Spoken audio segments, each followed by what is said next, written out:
É um prazer estar novamente com vocês aqui na aula de Direito Eleitoral e vamos falar agora, nessa parte da aula, ainda sobre os princípios. O princípio que nós enfatizamos agora é o princípio da celeridade. É muito comum a gente adotar esse princípio na Justiça Eleitoral para a execução de determinadas decisões, pelo próprio dinamismo da Justiça Eleitoral, ou seja, as eleições, por exemplo, ocorrem sempre, como você sabe, no primeiro domingo de outubro. E se houver segundo turno, no último domingo de outubro. Então, há necessidade de correr com determinadas decisões, sem, obviamente, prejudicar, né, o devido processo legal, o contraditório e a fundamentação das decisões, porque nem sempre a pressa vai ser amiga da perfeição. Ao contrário, a pressa é inimiga da perfeição. No entanto, no direito eleitoral, há uma característica principiológica diversa. Então, o princípio da celeridade ele pode ser visto no artigo 257, parágrafo único do Código Eleitoral, que diz o seguinte, vamos à leitura, 257, parágrafo único do Código Eleitoral. A execução de qualquer acórdão será feita imediatamente, através de comunicação por ofício, telegrama ou, em casos especiais, a critério do presidente do tribunal, através de cópia do acórdão. Muito bem, ou seja, as decisões devem ser cumpridas imediatamente. O artigo 169 também do Código Eleitoral trata das impugnações durante a apuração dos votos, sob pena de preclusão. Quando nós fizemos aqui comentários nos vídeos que estão aqui no site sobre a resolução do TSE 23456, nós comentamos essa questão e o professor Fávila Ribeiro, que foi um grande eleitoralista brasileiro, denominava o artigo 169 do Código Eleitoral como um exemplo de preclusão instantânea, quando o fiscal do partido, na votação, deixava de impugnar o voto contido na cédula de papel. Ou seja, às vezes via um voto no nome de José, mas o eleitor não colocava o número. E na relação de candidatos tinha o José Pereira, José Miguel, José Bento, e não se sabia qual foi a intenção do eleitor. Nesse caso, o fiscal interessado deveria impugnar na hora. Se não impugnou, precluiu, e isso se denomina de preclusão instantânea, que é uma espécie de manifestação do princípio da celeridade. Ou seja, nas eleições as impugnações são feitas oralmente e são lavradas atas sob pena de depois não ser possível uma arguição de uma nulidade. Ainda como exemplo do princípio da celeridade, nós temos o artigo 170 do Código Eleitoral, né, que consagra a celeridade na hipótese de impugnação à identidade do eleitor no momento da votação. Né? Em aulas anteriores, em outras aulas, nós também comentamos um pouco sobre isso, ou seja, quando o eleitor vai votar, há necessidade de se verificar e conferir, o mesário conferir, a identidade do eleitor. Né? Porque já tivemos diversos casos na Justiça Eleitoral que eleitores votaram por outras pessoas, praticando uma fraude. Nesse caso, cabe ao mesário verificar se quem está votando é aquela pessoa realmente, é o eleitor ali, inscrito naquela sessão, naquela urna eletrônica. Né? Se, por exemplo, ninguém impugnar o eleitor, ele votará e depois não se poderá anular esse voto, porque senão terá que anular a urna inteira por causa de um voto. Então, aqui nós temos a celeridade.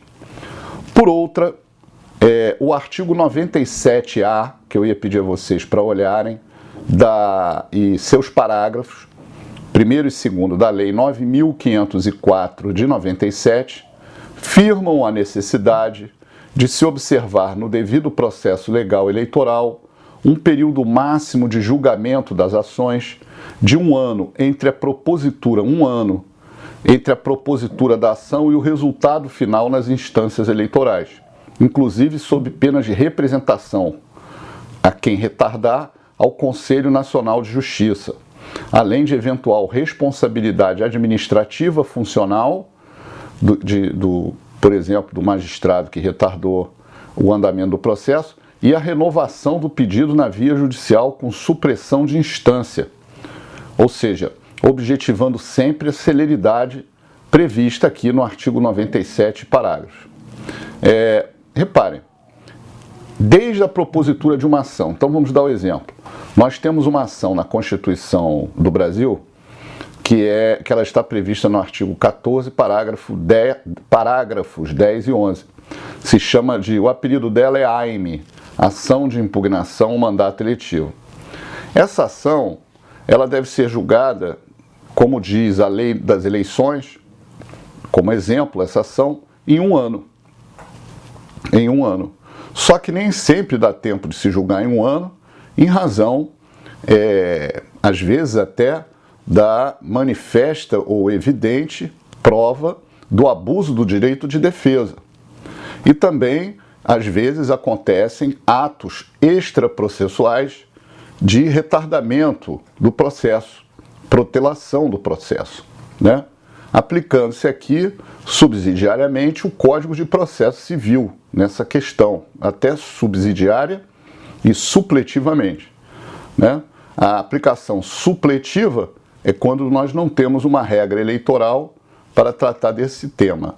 E a aplicação subsidiária do CPC é quando existe uma regra eleitoral e apenas é complementada pelo Código de Processo Civil. Aqui nós não temos nenhuma regra, então a aplicação é mais supletiva do que subsidiária do Código de Processo Civil, né, sobre o tema abuso do direito de defesa e atos protelatórios exercidos pela defesa.